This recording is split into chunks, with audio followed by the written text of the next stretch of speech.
Hello, good morning. If you had a chance to watch my sprint the other day, stream the other day, you sort of know what's going on. But we need to simplify our inventory more than anything. So I decided to do my book wrap up early. This was supposed to be June, July book wrap up, so it's really gonna be June till now, which is beginning of July. But there's still quite a few books, and if you're keeping up with my newsletters, I usually now started writing newsletter for my Patreon, which is available for public but comes at the end of each month. There's always gonna be one or two recommendations of books that I think worthwhile mentioning more than anything. So let's start with the books. First of all, Ithaca by Claire North was a Patreon pick, and we already did a sort of short stream about talking about it. I did some readings because this book is written in such a beautiful style. Like after the stream, when I was talking about it, I had to read some of the paragraphs again because it got me in such a writing mood. But anyway, it's another book that is like a Greek mythology retelling, and it's a side version of Penelope, who is wife of Odysseus. And basically, Odysseus is pretty much not really mentioned in this book. It's mostly about what's happening meanwhile. And even more so, it's a point of view of Hera telling about Penelope, which is, I really love that point of view in general. And Hera was mentioning some other like prominent women figures around Penelope, and she felt like such a supporter of queens and wives and so on.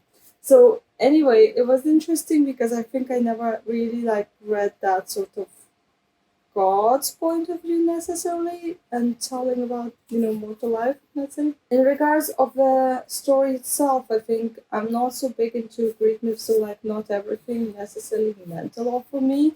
And if I were to compare this to Circe, I would probably like said Circe, which was much more resonating for me than this book because I found it more like these small like political matters necessarily. So, for example, there's a little description here. I'm not going to read the entire thing, but I'm just going to read this paragraph.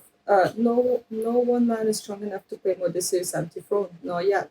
But as everyone waits for the balance of power to tip, Penelope knows that any choice she makes could plunge Ithaca into bloody civil war.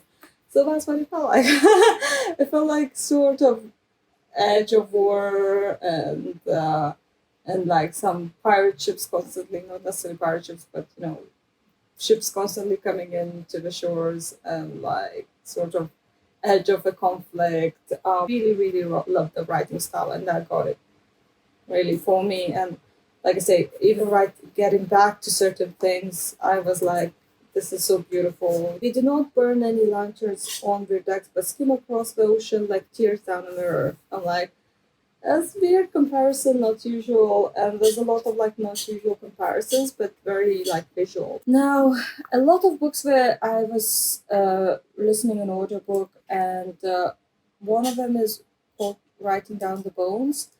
It's the author is telling about her writing practice. She spent a lot of time, I think, studying Zen as well, meditation, and then she started doing writing practice, and then obviously she done workshops and things like that. The book is written like very long ago, but actually she has multiple other books that are like similar.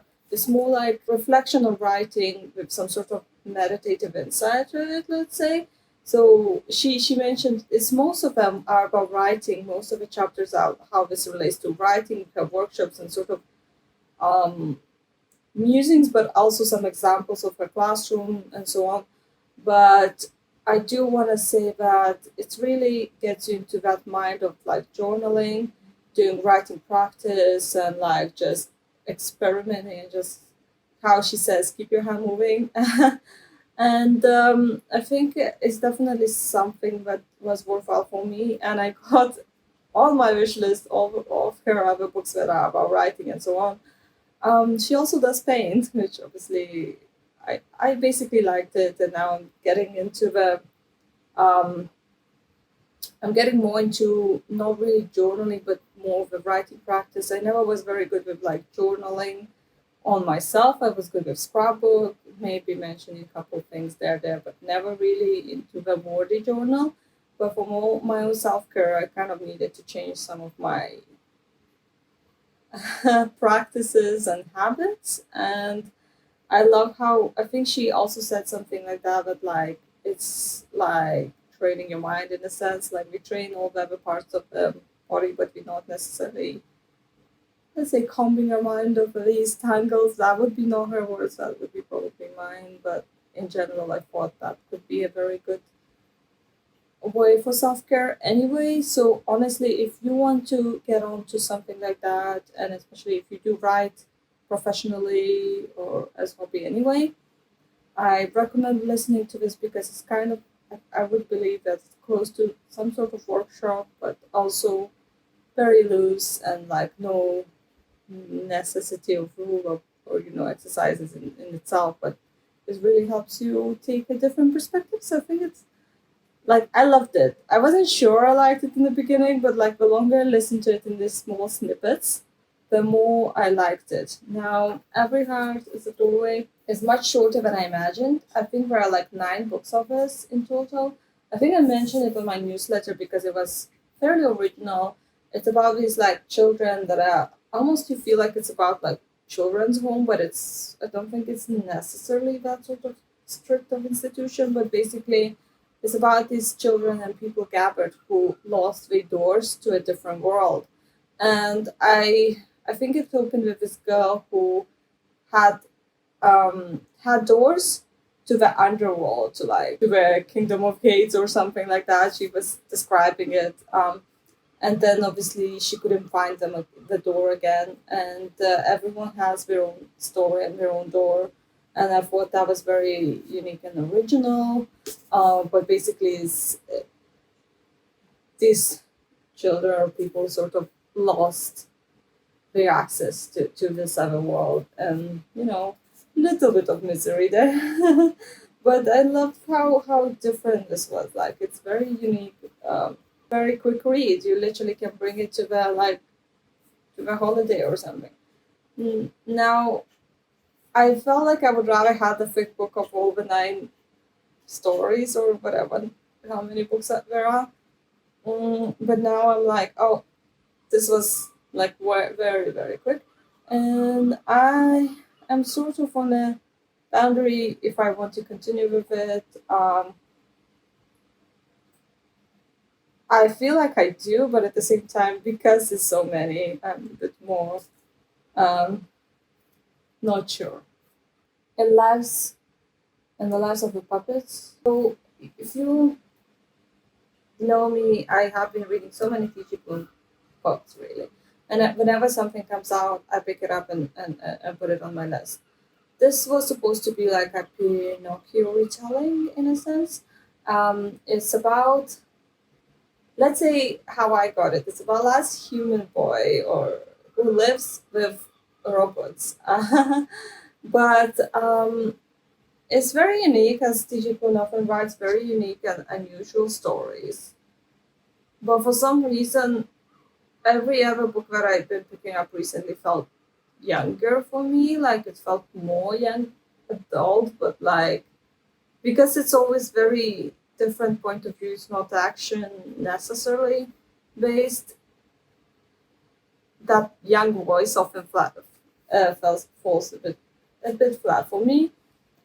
Uh, why I want to say that exact thing is because robots, a lot of them, in the beginning make a lot of like sexual remarks, and I was really being rushed in the wrong way with them, really. So I didn't quite like that. I think it definitely could feel teenagey, but at the same time, like it didn't. It just pushed me away a little bit.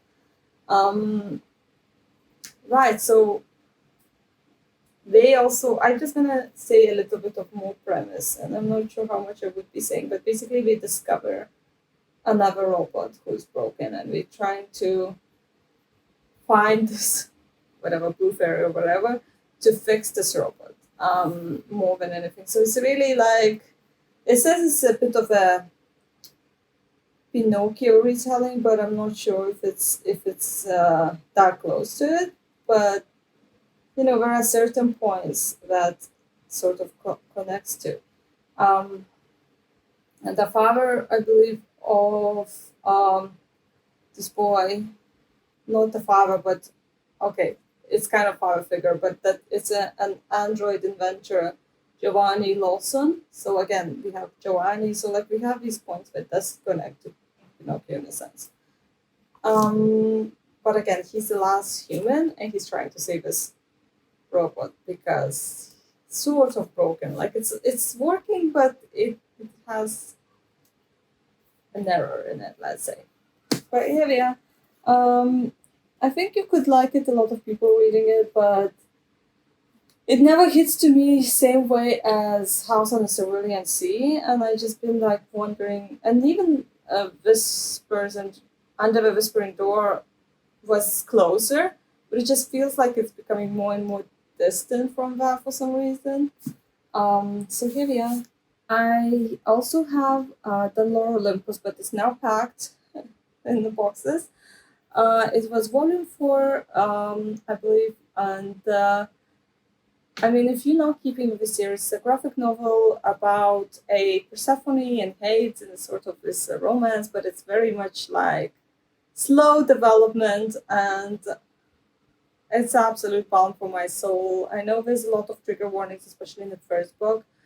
I think it's getting better on the sort of triggers going on. There are certain areas where I am still very upset and sad in a sense, but like it still feels like such a balm for my heart because all that pining and you want to see couple together. It's all that romance good stuff going on. And also all the references to the gods, and you kind of get these references. I don't know why, but apparently the Greek mythology is actually getting to me in some ways. But here we are. Now, I also have been listening to Peaches for Monsieur Le Curé, which is a third book of Chocolat series. Apparently, there's a fourth one, and it's on my list already. I think I already had it on my audiobook, but haven't started yet. But basically, it's about Viviane Rocher. If you remember Chocolat, she worked in this town. I forgot the name now. But basically, she comes back to this town. So there's been about 8 years apart since she left. The second book, I think, was 4 years apart, and so on. It feels a little bit modern because you do feel like, okay, there are more technology in the story, let's say. However, we're going quite deeply into like Muslim culture, I believe. And now instead of Christianity brushing against her not being Christian, is really brushing more with this new culture coming into this town. And it definitely has a lot of trigger warnings. And because it's an older book, I don't think we list these trigger warnings, but it was in a sense of a plot. A lot of horrible things happen, not necessarily for Vivian, but other people, and it definitely brushes me off more than any of the other two books. So far, my favorite is Lollipop Shoes, and I always would say go back to that book, even if you're reading that alone. Um, this third one was I was getting a lot of summer vibes. There was peaches, jams, and pancakes, and all that was getting me a lot of summer vibes. So it was perfect for the season. However, especially later in the book, when you find out what's exactly happening in other character lives, it's just very, very dark and upsetting. I want to say, but I'm still keeping the last book because you know fourth book because I really love the writing style, and clearly writing style is a big selling point for me. It's gorgeous, beautiful, nice to listen to, so always inspiring in the sense. So definitely a series to consider if you haven't followed through, especially the second book. It's a recommendation. Now, I picked up Liselle Sambury Delicious Monsters. I like Liselle. I like Liselle because she did Blood Like Fate. No, Blood Like Magic. Sorry. And something Fate. You probably know it's a duology. Um, but basically, it was so well done. Multiple points tied up nicely. It's about witchcrafty sort of story. So like it was beautiful. Like not all the witchcraft stories get to me. I find some of them again tend to be even in that paranormal, very young adult genre, which not always lies nice with the voice and plot. But hers was absolutely delicious. And Delicious Monsters is a new story that is basically about, it sort of wraps up as an interview, in a sense, like a radio show. It's like an interview for a radio show. So in the beginning, we're really not getting a lot of information, and it's getting through quite a lot of book till we get what's going on. But basically, and I want to say that because this is amazing. Might be a bit spoily, but I tell you what, this is about the house that you feel like you can tell it's about haunted houses, the radio show. So you will know from the beginning that something is not right with the house. But I love this point, and I have to say that house eats dead people, and for some reason, it's starting to eat live people. So whatever, I know it can be spoiling because it takes so long to get to that point that it's felt worse than the other books, because the other books hooked you in right away with telling what's wrong, or like what we're waiting for, whatever. But this book is like took very long, and I think if it wasn't audiobook, it would be really hard for me to pay attention for that long. But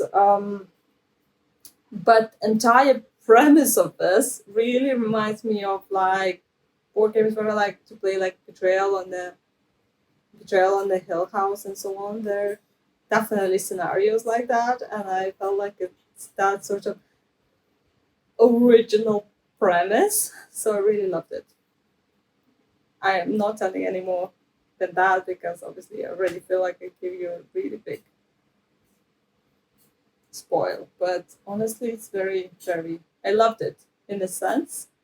But like I said, it's a bit slow. Right. I had to go grab a couple more books that I had in that list, and one of them is Braiding Sweetgrass. And I'm so happy that some of the patrons that I follow picked this up to read next.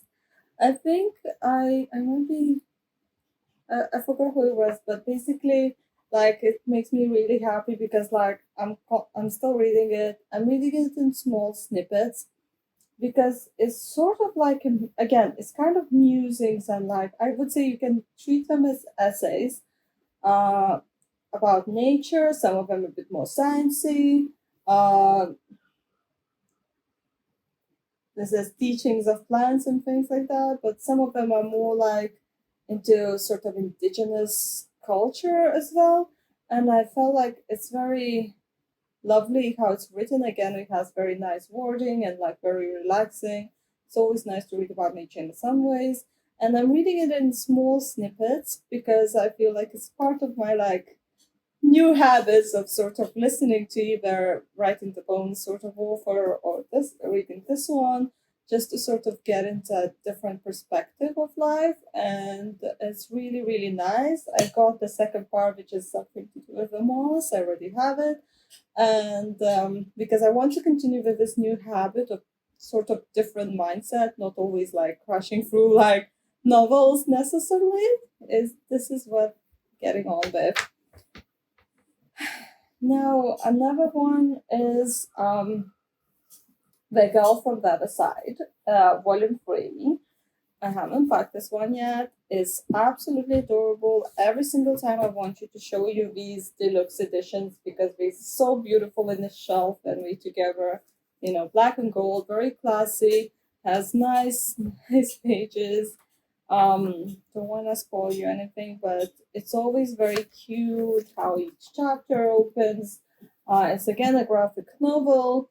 I find I really love the art. It's very cute. I actually watched a show of this at some point. Like there is like a movie built or series of couple of episodes, but it just feels so depressing and disturbing. It doesn't necessarily follow the story as it is in this.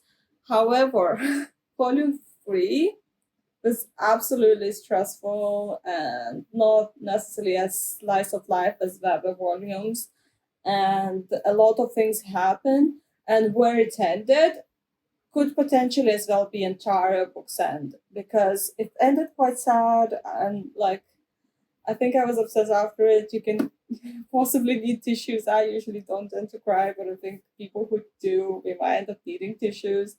But basically, what I want to say, like it's wrapped up somehow nicely. However, I learned this volume 4, which is not out yet. But basically, I want to say it's not even the end yet. But everything is ended nicely there. Wanted to mention because obviously I had to push out to do this wrap up a bit sooner. I want to mention the book I am currently reading because I'm like just short to finish it really. Like I'm probably gonna finish it in the next week for sure, next few days maybe. It's called Chasing Graves, and it's a novel about ghosts and ghost trade. Again, very original, very original. Ghosts are bound to become slaves and put and sold in like almost like a human slave trade sort of market. Um, but it creates a very interesting dynamics because obviously like as a ghost you basically become immortal and then you're bound for life.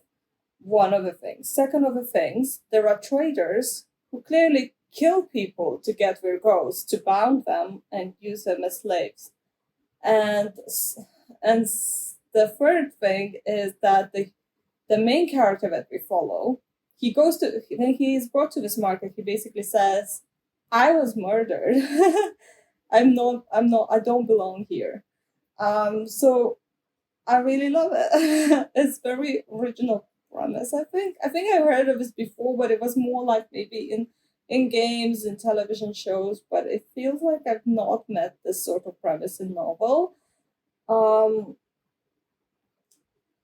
and yes, it definitely sort of reminds me some of the games that we play, like multiplayer games, like I don't know Divinity or so on.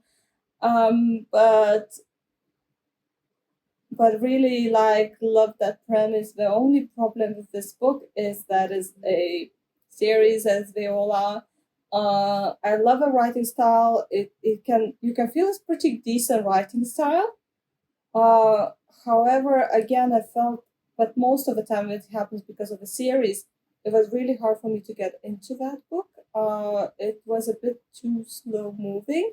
Um, Also, the other thing that sort of has this vibe similar to now, this book has a vibe similar to Neil Gaiman's American Gods, only because there are some gods in it as well, but they are not like the main thing is this ghost trade.